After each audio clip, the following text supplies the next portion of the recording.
Jail হেফাজতে আরজিকর কাণ্ডে ধৃত সঞ্জয় রায় আগামী 14 দিন তাকে জেল হেফাজতে নির্দেশ আদালতের। আপাতত প্রেসিডেন্সি জেলেই রাখা হবে তাকে। এদিকে পলিগ্রাফ টেস্টে সঞ্জয় রায় সম্মতি দিয়েছে বলে খবর। সুতরাং জেল হেফাজতে থাকাকালীন তাকে এই পরীক্ষা করানোর জোরালো সম্ভাবনা রয়েছে।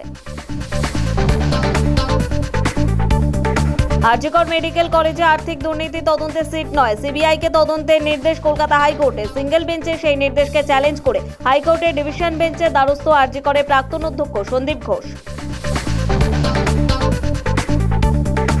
আন্দোলনকারী চিকিৎসকদের কাজে ফেরার আর্জি স্বাস্থ্য সচিব নারায়ণ স্বরূপ নিগমের। শুক্রবার সাংবাদিক বৈঠক করে তিনি জানান, সুপ্রিম কোর্টের নির্দেশ মতো হাসপাতালে নিরাপত্তা সুনিশ্চিত করা হয়েছে এবং পরিকাঠামো উন্নয়ন করা হয়েছে। তাই রোগীর স্বার্থের কথা মাথায় রেখে অনুরোধ করে স্বাস্থ্য সচিব।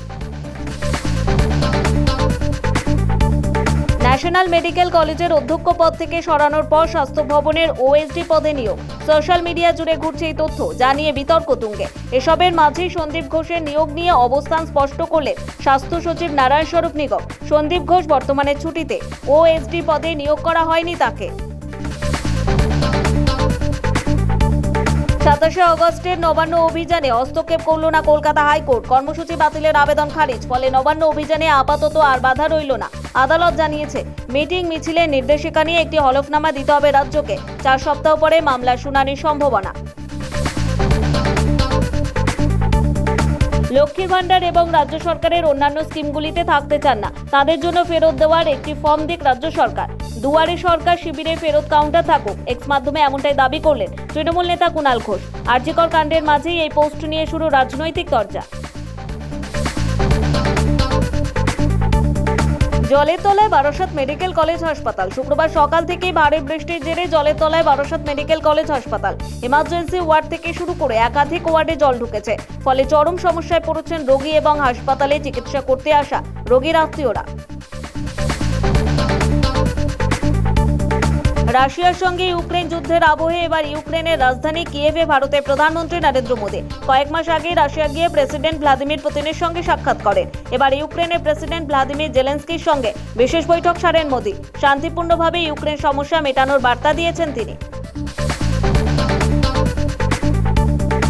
নেপালে নদীতে ভারতীয় যাত্রী বোঝাই বাস শুক্রবার পড়শি দেশের তানাহুন জেলার মরসাঙ্গি নদীতে 40 জন যাত্রীকে নিয়ে পড়ে যায় বাসটি। দুর্ঘটনার ভয়াবহতা দেখে একাধিক যাত্রীর মৃত্যুর আশঙ্কা করা হচ্ছে।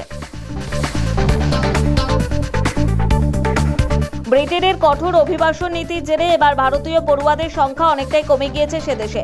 বিদেশি পড়ুয়াদের ভিসা দেওয়ার ক্ষেত্রে বেশ কিছু নিয়ম এনেছে কিয়ের স্টারমারের সরকার। সে কারণে ভিসা পেতে সমস্যা হচ্ছে ছাত্রছাত্রীদের। সমীক্ষায় দেখা গিয়েছে, ব্রিটেনে ভারতীয় পড়ুয়াদের স্পন্সর্ড স্টাডি ভিসা দেওয়ার 23% পতন ঘটেছে।